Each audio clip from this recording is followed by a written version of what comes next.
voire même connaître il y a sur. Parce que s'il y a quelque chose qui a déjà été écrit sur, à toi de découvrir cela, et c'est donc à toi maintenant de savoir comment marcher dans ça. Si tu ne sais pas comment marcher, tu as des problèmes utiles. Éphésiens chapitre 2, verset 10. Car nous sommes son ouvrage, ayant été créés en Jésus-Christ pour de bonnes œuvres que Dieu a préparées d'avance afin que nous les pratiquions. Donc là, quelques mots clés. De un, tu es le fruit de son ouvrage, de sa création. Comment? Jésus. Et viens à la rencontre de Jésus, tu rentres dans le plan de Dieu pour ta vie. Dès que tu sors de la rencontre de Jésus, dès que tu sors de Jésus, tu sors du plan de Dieu pour ta vie. Tu comprends que toi, ton combat, c'est de demeurer en lui. Voilà. Quand maintenant tu as compris ça là, déjà, ça résout beaucoup de problèmes dans ta vie. Beaucoup de problèmes, beaucoup de combats, beaucoup de fatigues inutiles. Il faut que je demeure. Il faut que je demeure en lui. Il faut que je fasse tout pour que je demeure en lui. Voilà. On te dit, en lui, tout a déjà été préparé d'avance. Même c'est là, préparé. Donc déjà, tu dois te dire, mais il y a donc des choses que c'est déjà fait. Il y a donc des choses sur lesquelles j'ai même plus à supplier Dieu, à réclamer avec obstination, parce que c'est déjà fait. Des fois, il y a des choses que tu vas réclamer pendant des années, tu n'as pas, parce que peut-être Dieu n'avait jamais prévu de te donner. Peut-être, des fois, il y a des choses que Dieu a prévu de te donner, mais que tu n'as pas, parce que tu ne demandes pas. Demande que votre joie soit parfaite. Il y a des choses que même si Dieu a prévu de te donner, il va attendre que tu le demandes pour que ta joie soit parfaite. Si tu ne le demandes pas et que tu crois que c'est un hasard, la gloire de Dieu, et comment tu reconnaîtras que c'est Dieu qui est pour toi? Alors même si Dieu sait qu'il veut te le passer, il va attendre que tu lui demandes pour que tu saches que ça vient de lui. Et que tu puisses le glorifier. Et plus encore, que tu Dieu m'aime. Plus tu puisses te dire, Dieu est avec moi.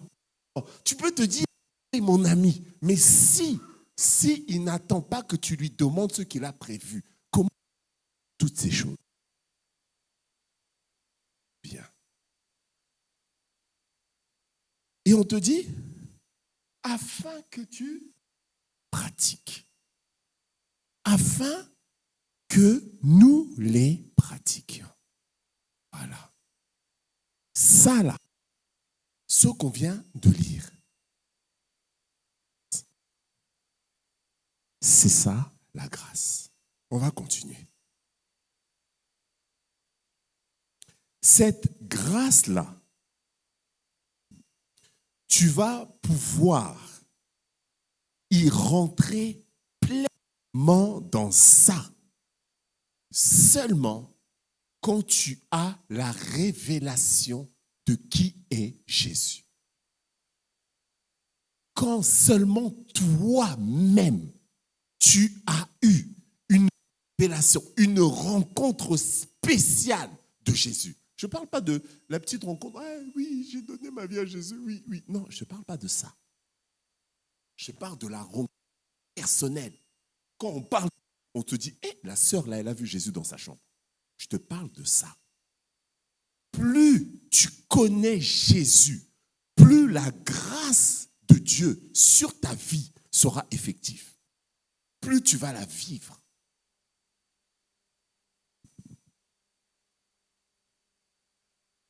une grâce. Dès le sein de sa maman, il était appelé à une destinée extraordinaire. Mais tant qu'il n'avait pas la révélation de qui est Jésus, cette grâce-là ne pouvait pas opérer. La grâce qu'il y a sur ta vie dépend aussi de la révélation que toi tu vas avoir de Jésus-Christ. Plus tu le connais sincèrement, plus toi avec Jésus vous êtes intime, plus la grâce de ta vie tu vas pouvoir en bénéficier et le vivre. Paul dira, Galates chapitre 1er.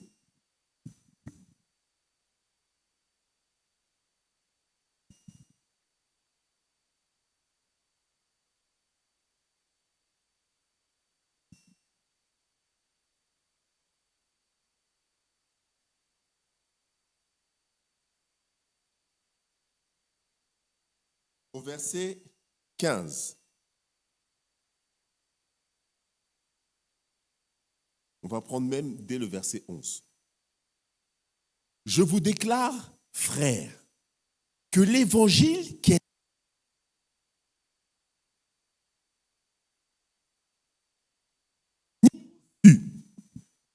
reçu, ni appris d'un homme, mais par une révélation de Jésus-Christ.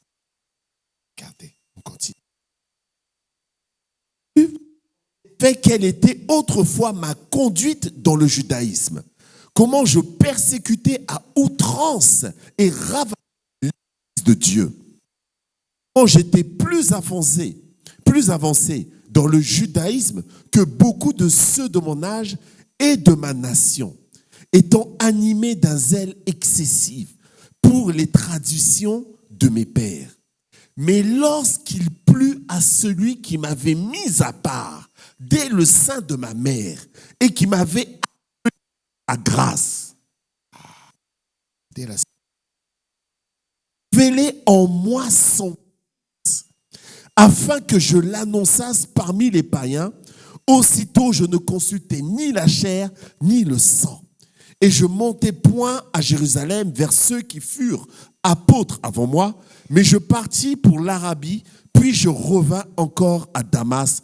3 ans plus tard, je montai à Jérusalem pour faire la connaissance de Céphase et je demeurai 15 jours chez lui. Paul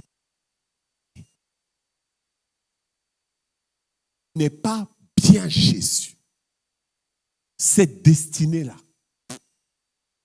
Mais on te dit, celui-là qui avait un zèle excessif, plus dans toute sa vie, ce jeune-là, il les dépassait tous. Mais inutilement, sans connaître Jésus, inutilement. On t'a dit, lorsque à papa bon Dieu de révéler le Fils en lui, que le Jésus s'est révélé en là, à cause de la révélation de Jésus, parti se mettre à part pendant 3 ans. C'est de cette révélation-là dont je te parle aujourd'hui. Il est parti se mettre de côté pendant 3 ans. 3 ans avec Jésus. Comme les apôtres ont fait 3 ans avec Jésus dans la chair, lui, il a fait 3 ans avec Jésus dans l'esprit. Quand maintenant il revient, regardez, la moitié des évangiles ont été écrits, plus de la moitié des évangiles ont été écrits par un homme qui n'a même pas marché avec Jésus dans la chair. Il a écrit plus que les 12 autres apôtres. Est-ce que vous imaginez? Quand il a eu la révélation de qui est Jésus, maintenant la grâce qui était sur lui, là, j'étais mis à part dès le sein de ma mère. Mais comme il ne connaissait pas Jésus, rien du tout. Ton problème, mon ami, aujourd'hui, ce n'est pas la famille dans laquelle tu es né. Ce n'est pas le pays dans lequel tu es né. Ce n'est pas l'école que tu n'as pas su faire. C'est ce Jésus que tu ne connais pas assez. Ta destinée est en lui. Ta destinée n'est pas dans un... Ta destinée n'est pas dans lequel tu as hérité. Ta destinée est en Jésus-Christ. Si aujourd'hui, toi, tu connais Jésus, sache que tu as une destinée incroyable. Incroyable. Il y a une grâce incroyable sur ta vie. Incroyable. Que tu ne connais pas la profondeur, la longueur, la largeur, la hauteur de l'amour de Dieu, tu ne pourras jamais bénéficier totalement de toute cette grâce. Tu veux savoir ce que Dieu a prédestiné. Tu veux savoir ce que Dieu a prévu. Tu veux savoir ce que Dieu t'a donné. Va chercher Jésus. Tout se trouve là-bas, chez lui, en lui. Tout.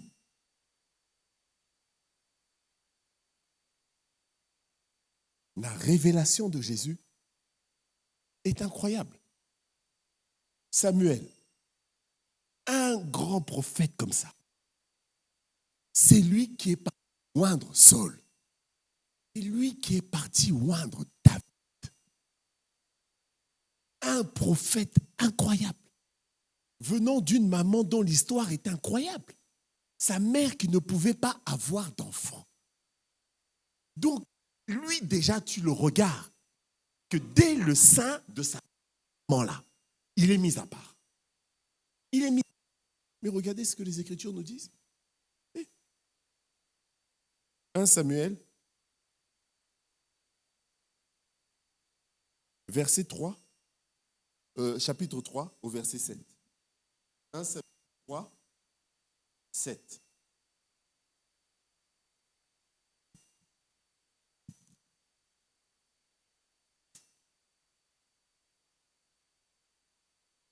Là, on te dit,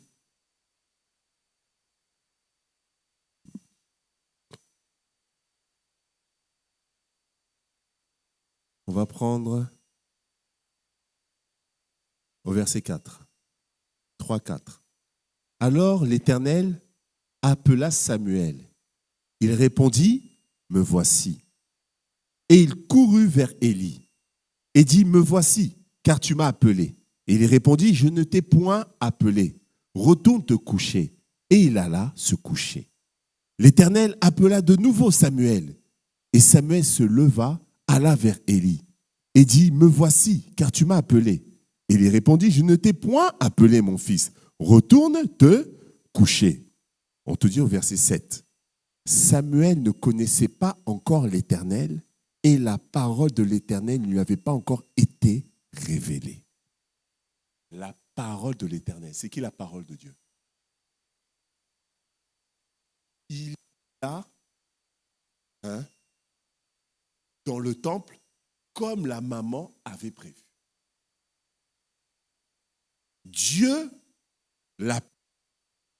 entend l'appel de Dieu. Il est dans l'incapacité de répondre à l'appel de Dieu et de devenir le grand Samuel qu'il était, la révélation de la parole.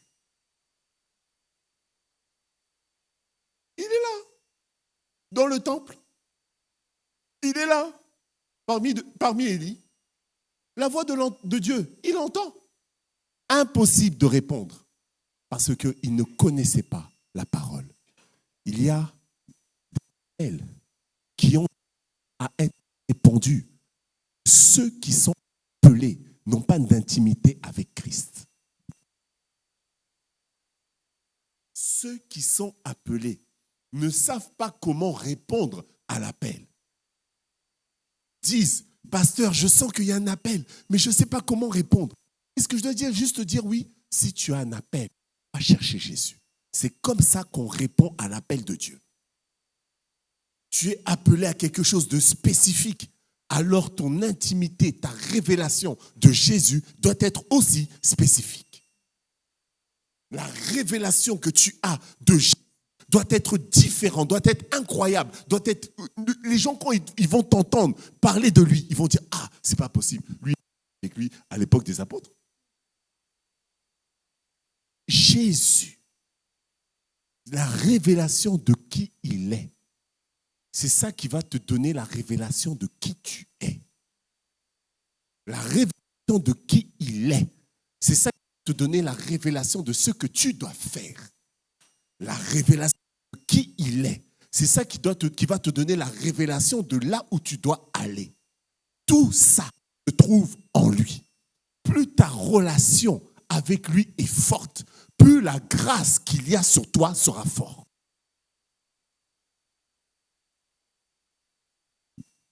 Samuel est là, il ne peut rien faire. Il ne peut rien faire. On te dit par la suite, je n'ai pas noté, mais...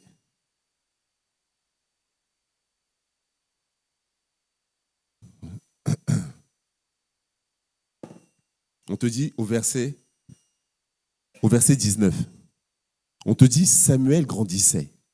L'Éternel était avec... Notez ça. Hein.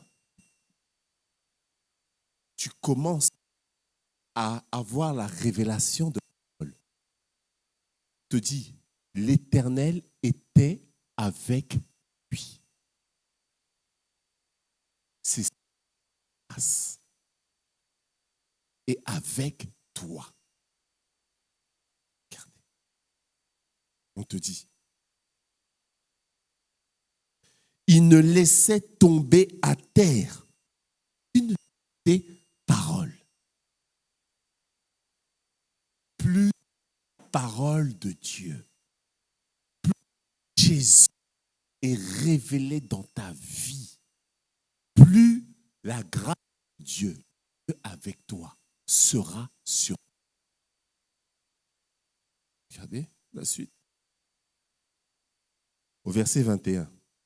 L'Éternel continuait à apparaître dans Silo, car l'Éternel se révélait à Samuel dans Silo par la parole de l'Éternel. Voilà. Les grands, ou quand on les regarde, on dit, mais comment ils ont fait pour... Comment c'est comme ça? Comment ils ont fait pour prier? On te dit la révélation de la parole. Avec eux.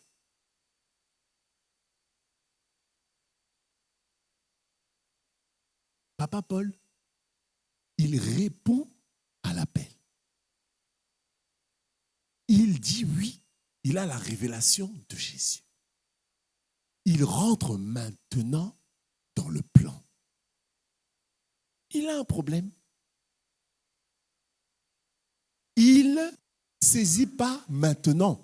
Quelle est cette grâce qu'il a reçue? Que les gens ne comprenaient pas. Il n'a pas saisi quelle était la grâce, où devait opérer sa grâce. Notez-le. Il y a une grâce sur toi, sur toi, aux certaines conditions, à certains endroits, pour certaines choses. Ce n'est pas pour tout ce que toi, tu veux. Paul a une révélation extraordinaire de Jésus. Cette révélation extraordinaire qu'il a, avec la destinée, avec son histoire, son passé extraordinaire, il se dit, je vais aller voir les Juifs. Il va parler aux Juifs pour faire connaître cette révélation, cette grâce incroyable. Les Juifs ont rejeté. Paul n'avait pas encore saisi que Dieu, dans sa cœur, avait décidé de faire de lui ministre païen. Il a forcé, fatigué. Jusqu'à fatigué. Lui-même, il a dit, oh, si c'est comme ça, je m'en vais chez les païens. Lui-même, si tu ne sais pas où est-ce que ta grâce doit opérer, tu vas te fatiguer. Alors que tu dois porter du fruit, alors que tu dois faire beaucoup de choses, tu vas forcer, tu sais que c'est vrai, tu te dis, mais pas, ça ne marche pas. J'ai marché, j'ai mis 3 ans. Je prie encore. Est-ce qu'il faut que je jeûne encore? C'est pas. Tu ne comprends pas, tu dis, c'est pas assez, c'est pas assez. Là où Dieu veut que tu plantes. C'est tout. Et tu te fatigues. Comme des fois, il y a nos yeux. Comme on voit l'autre frère opérer à tel endroit. Nous aussi, on sait qu'on a une grâce. On dit, mais je vais opérer. Et toi, tu opères à tel endroit, ça ne marche pas. Tu commences à te dire, mais le frère là, moi, avec l'onction que j'ai eue, je sais ce que j'ai expérimenté. Je n'arrive pas. Lui, il a dû toucher à des trucs bizarres. Tu commences à penser maintenant des choses mauvaises. Ce n'est pas ta place. Ce n'est pas ta place. Regardez.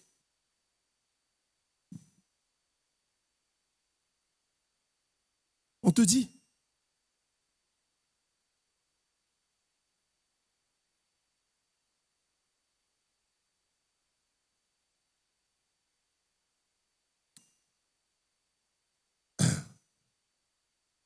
Actes, chapitre 13, au verset 45.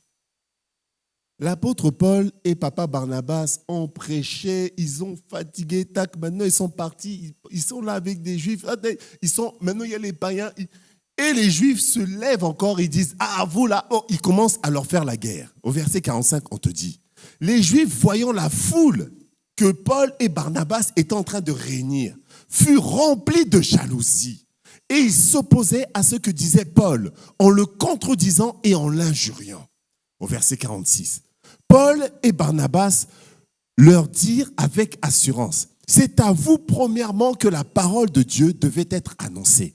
Mais puisque vous la repoussez et que vous jugez vous-même indigne de la vie éternelle, voici, nous nous tournons vers les païens, car ainsi nous l'a ordonné le Seigneur. Je t'ai établi pour être la lumière des nations, pour porter le salut jusqu'aux extrémités de la terre. Les païens se réjouissaient en entendant cela et glorifiaient la parole du Seigneur, et tous ceux qui étaient destinés à la vie éternelle crurent. Là, Paul a dit, je me fatigue là-bas. J'ai reçu des coups, on m'a giflé, on m'a fouetté, pour rien. Et là, je suis en train de semer. On dit, les païens crurent. Et tous ceux qui étaient appelés à la vie. Il s'est dit, mais c'est là que je suis en train de porter du fruit.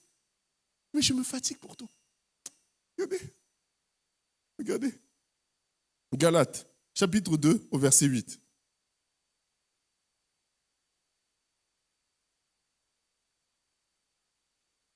Galates, chapitre 2, au verset 8. On te dit, car celui qui a fait de Pierre l'apôtre des circoncis a aussi fait de moi l'apôtre des païens. C'est ce que Paul dit. Voilà. A aussi fait de moi l'apôtre des païens. Regardez encore. Romains, chapitre 1, au verset 13. Je vous dis à vous, païens, en tant que je suis apôtre des païens, je glorifie mon ministère. Paul, qui avait tout le background pour devenir l'apôtre des Juifs avec la connaissance. Lui assis au pied de Gamaliel. Allah. Lui qui était instruit dans les profondeurs de la connaissance du judaïsme. Appris avec toute cette connaissance-là concernant le judaïsme pour justement faire de lui juste l'apôtre des... Celui qui avait moins de connaissances que lui, Pierre, Dieu l'a pris pour faire de lui l'apôtre des Juifs. Dieu se glorifie des faiblesses, pas de la force. Pas de la force. Donc là, Paul a commencé à reconnaître là où la grâce de Dieu dans sa vie opère. Imaginez s'il n'avait pas saisi ça. Il y en a beaucoup à la maison de Dieu, ils ne saisissent pas où est leur grâce. Jusqu'à maintenant, ils ne savent pas où est-ce que leur grâce opère. Alors,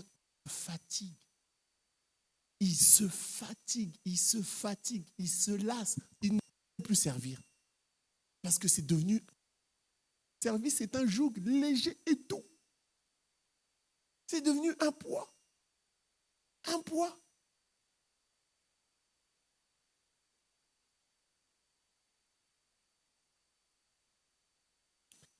Plus tu vas travailler en cohésion avec la grâce qu'il y a sur toi, plus toi aussi, la révélation encore de Christ va augmenter. On te dit, dans Éphésiens chapitre 3, c'est encore Paul qui parle. On te dit, ce mystère, c'est que les païens sont co-héritiers, forment un même corps et participent à la même promesse en Jésus-Christ par l'Évangile, dont j'étais fait ministre selon la grâce de Dieu qui m'a été accordée par l'efficacité de sa puissance. Plus tu travailles avec la grâce, plus tu saisis que c'est la grâce qui opère. Plus tu travailles avec la grâce, plus tu travailles encore. Moins tu travailles avec la grâce, moins tu travailles. La grâce de Dieu sur ta vie te fait travailler encore plus. Les gens vont dire, mais c'est quoi ce zèle excessif qu'il a? C'est la grâce de Dieu sur lui qui opère. 1 Corinthiens chapitre 15 au verset 10. Par la grâce de Dieu, je suis ce que je suis. Et sa grâce envers moi n'a pas été vaine. Loin de là, j'ai travaillé plus que eux tous. Non pas moi toutefois, mais la grâce de Dieu est avec moi. Le même terme qui est employé pour Papa Samuel. Te dit Dieu était avec lui. Je vous dis, c'est ça la grâce de Dieu. Ça. Quand la grâce de Dieu opère dans la vie des gens, tu vas voir, c'est tellement fort que de la jalousie autour de toi. Les gens commencent à t'envier. Les gens commencent à dire, lui, il a toujours de la chance. Est-ce que vous avez déjà pensé ça? Est-ce que vous avez déjà dit, lui, dès qu'il prie, dès qu'il a besoin, ça ne passe pas. Si vous voyez ça dans la vie de certaines personnes, sachez que peut-être ces gens-là ne le savent pas, ils sont en train de marcher dans leur grâce sans s'en rendre compte. Et d'autres marchent dans la grâce consciemment. Consciemment.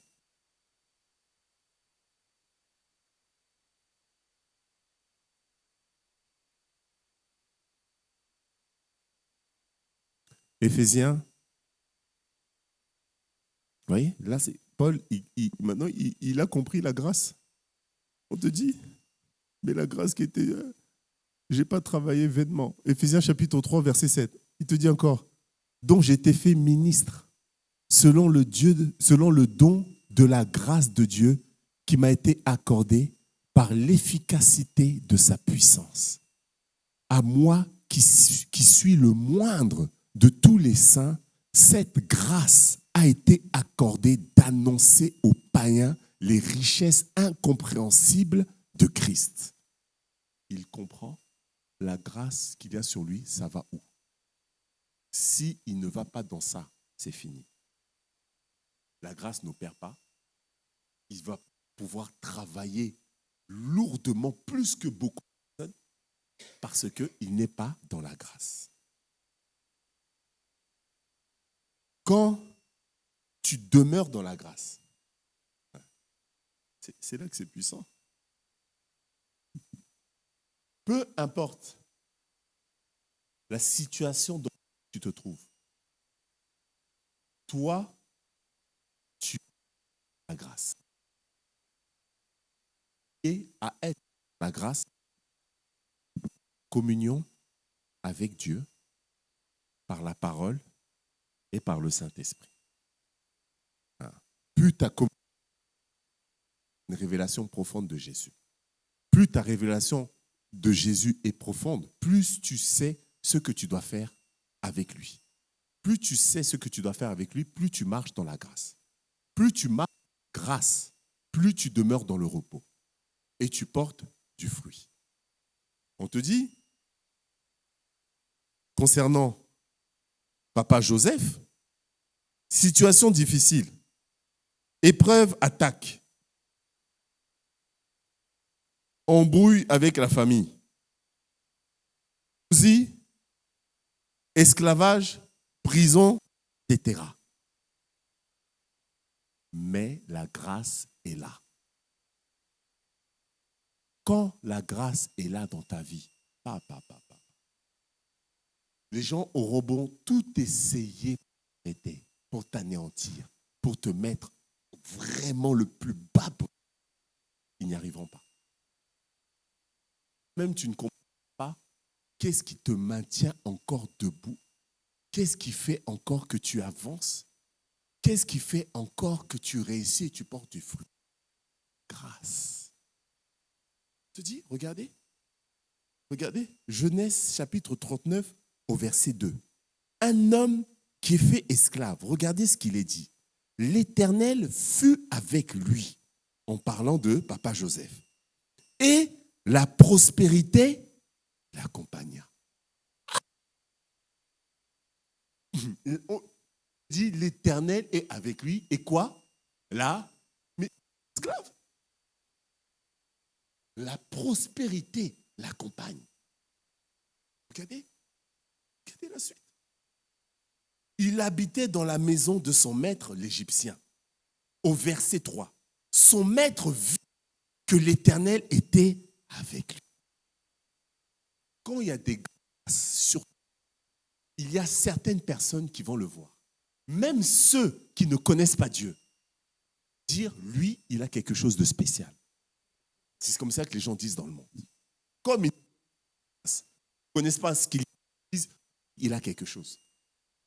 Je ne sais pas ce qui, mais il y a un truc en lui qui fait que je peux lui faire confiance. La grâce de Dieu. On te dit, il vit que l'Éternel était avec lui et que l'Éternel ferait prospérer entre ses mains tout ce qu'il entreprenait. Tout ce qu'il entreprenait. Verset 5, regardez ce qu'il est dit. Dès que Potiphar l'eut établi sur sa maison et sur tout ce qu'il possédait, l'Éternel bénit la maison de l'Égyptien à cause de Joseph, et la bénédiction de l'Éternel fut sur tout ce qui lui appartenait, soit à la maison, soit au champ. Quand la grâce de Dieu est sur ta vie et que les gens s'aiment sur ta vie dans cette grâce, les amis, nous, maman, on est des gens qui ont ce enfant. Je ne peux même pas dire comment ils vivent maintenant. Je ne peux même pas dire, vous ne me croirez pas. On connaît des gens qui ont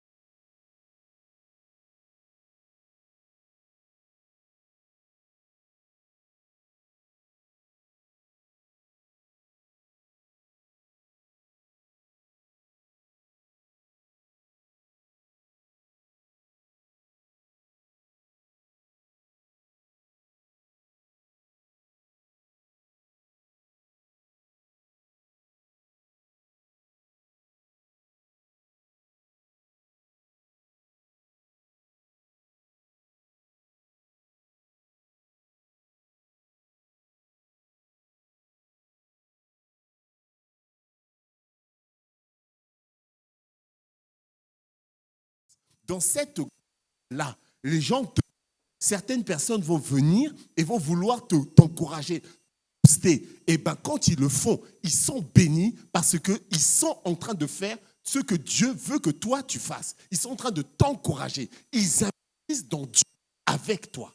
Ils ne peuvent pas ne pas être bénis. C'est impossible. Matthieu chapitre 10 au verset 41.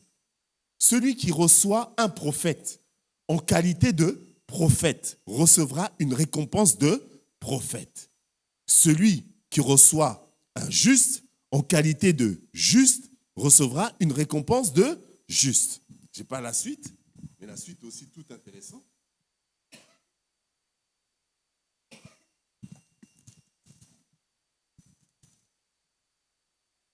La suite, donc, 40, celui... Attends, puisque là j'étais au 39, 41. Ok. Et quiconque, au verset 42, et quiconque donnera seulement un verre d'eau froide à l'un de ses petits parce qu'il est mon disciple, je vous le dis en vérité, il ne perdra point. Ça, vous imaginez ce que vous êtes? Il ne perd même on te donne un verre d'eau juste parce que toi tu es disciple, pas croyant, disciple. C'est-à-dire que tu fais la volonté de Dieu.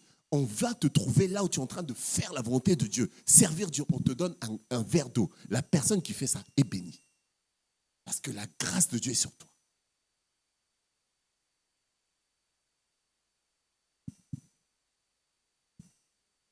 Il ne perdra pas sa récompense. Est-ce que vous imaginez?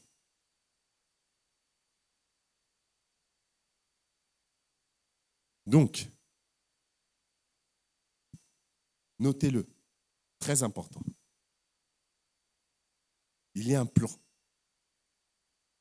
Ce plan est écrit. Bien. Tout a déjà été projeté, préparé, et tu dois seulement rentrer dans ce plan pour pratiquer. Bien. Plus ta révélation de Jésus est grande, plus le plan, la grâce, le projet sera grand sur toi. Bien. Plus toi tu demeures dans cela, sans t'écarter de la grâce, hein, sans vouloir faire ce que les autres font, hein, pour imiter ou parce que tu es jaloux. C'est pour ça que c'est une bêtise d'être jaloux des autres. Parce que l'autre lui-même, ce n'est pas lui qui a réclamé ça. C'est Dieu qui a voulu ainsi. Donc quand tu jalousies, tu le fais pour rien du tout. Toi, découvre en toi ce que Dieu a préparé d'avance que tu dois pratiquer. Tu vas voir que tu vas même être plus heureux de ce que toi tu as que ce que lui il a. Parce que ce que Dieu t'a donné, c'est exactement ce que toi tu voudrais avoir sans même que tu le saches. Sans même.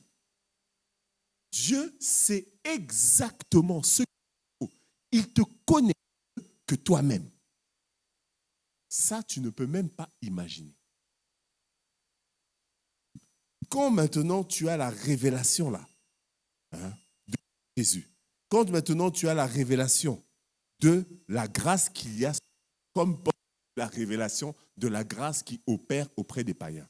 Maintenant, toi que tu as cette révélation, de rentrer dans ça et d'y demeurer. Sache que quand tu demeures, personne qui te bénit, que ce soit financièrement de différentes façons, lui-même sera béni. Et toutes les portes qui voudront se fermer ne pourront pas se fermer. Parce que c'est la grâce qui opère. Et la grâce, on ne peut pas l'arrêter. On ne peut pas l'arrêter. Regardez, ils ont essayé d'arrêter la grâce qui était sur Joseph. Rien. Rien. On te dit encore dans Actes, Jésus allait de lieu en lieu, guérissant tous ceux qui avaient des démoniaques. Parce que avec lui, c'est ça. C'est ça. Il allait de lieu en lieu. Il allait selon ce que la grâce, le Saint-Esprit l'amenait. Lui-même, il dit, je ne fais rien moi-même. Je ne fais que faire ce que le Père veut faire au Père. Il n'allait pas au-delà de ce que le Saint-Esprit, de ce que le Père lui disait de faire. Nous, l'erreur que l'on a, c'est qu'on fait quelque chose et on dit, papa, suis-moi. On fait quelque chose, on dit, Dieu, sois avec moi. On fait quelque chose que Dieu nous ait demandé de le faire. On fait quelque chose en espérant que ce soit la volonté de Dieu. Mais c'est quelle façon de marcher? C'est quelle façon?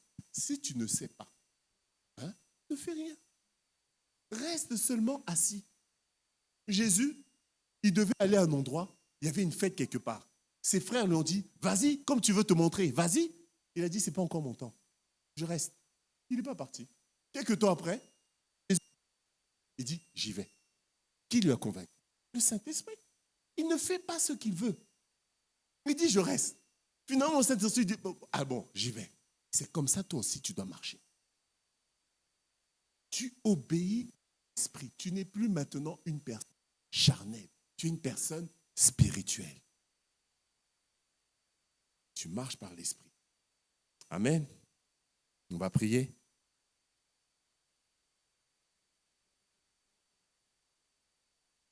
Tendre Père, je te loue pour ta parole de ce soir, au nom puissant du Seigneur Jésus-Christ. Je prie, Seigneur, que cette parole ait pu encourager les frères qui suivent, les frères et sœurs ici présents, et que nous puissions pratiquer ce que nous avons entendu. Merci, Seigneur, pour la grâce qui opère dans nos vies. Merci pour ce que tu as déposé, pour ce dépôt que tu as déposé en chacun d'entre nous. Ma prière, ô Dieu, est que cette grâce, Seigneur Dieu éternel, mon roi, soit plus révélée dans la vie de mes frères et sœurs. Que le Christ en eux se révèle, afin qu'on puisse tous voir la grâce qu'il y a sur la vie de nos frères et sœurs dans l'assemblée. Tendre Père, merci de continuer à encourager mes frères et sœurs dans les jours qui vont suivre, à rentrer dans une plus profonde relation avec le Fils Jésus-Christ, à chercher à entendre sa voix, à chercher à le connaître, afin de pouvoir entrer dans leur destinée profonde. Seigneur, tu dis dans ta parole que oui, ont été créés Jésus-Christ pour des bonnes œuvres, afin que nous les pratiquions. Seigneur, je prie pour que ces œuvres pour lesquelles mes frères et sœurs ont été créés dans le sein de leur mère puissent, Seigneur Dieu, être révélées. Qu'ils cessent, Seigneur Dieu éternel, de marcher, de tourner en rond et de ne pas savoir ce qu'ils doivent faire de leur vie. Qu'ils cessent, Seigneur, d'essayer des choses dans leur vie. Ils ne sont pas appelés à essayer. Ils sont appelés à faire ce que tu as prédestiné d'avance. Seigneur, révèle-toi dans leur vie. Révèle-toi dans leur vie, que ce soit en songe, que ce soit par ton esprit, que ce soit par ta parole. Seigneur, révèle-toi puissamment, puissamment. Montre-leur ce à quoi tu les as prévus. Seigneur, merci pour ta grâce qui opère maintenant en eux. Merci pour ceux qui connaissent, Seigneur Dieu, ce que tu as prédestiné, les œuvres que tu as préparées dans leur vie. Je prie, Seigneur Dieu, pour qu'ils puissent y rentrer et qu'ils puissent y demeurer fermement, ainsi que pour moi-même. Seigneur, je prie pour qu'il y ait une multiplication, que, Seigneur Dieu, cette grâce puisse, Seigneur Dieu, étendre ses limites, aller plus loin que la maison, aller au champ, comme avec Potiphar. Que cette grâce puisse être une bénédiction pour beaucoup plus. Seigneur, merci. Parce que ta grâce opère dans la vie de frères et sœurs. Que toute la gloire te revienne. Au nom puissant du Seigneur Jésus-Christ. Amen, amen, amen. Remercions suivi. Soyez bénis dans votre maison, là où vous êtes. Je sens dans mon esprit que le Seigneur voudrait qu'on passe un léger temps ensemble d'échange par rapport à ce sujet de questions-réponses. Et on prendra juste un temps de prière pour l'Église. Et je vais du coup vous dire au revoir à vous qui nous suivez en ligne. Merci pour votre fidélité. Faites-nous part par vos témoignages du bien que les messages vous font. Ça nous encourage vraiment beaucoup. Et soyez une lumière, soyez le sel là où vous êtes. Le Christ revient bientôt. Vous êtes puissamment bénis, bénis, bénis. Nous vous disons à dimanche 9h30. Soyez bénis. Amen.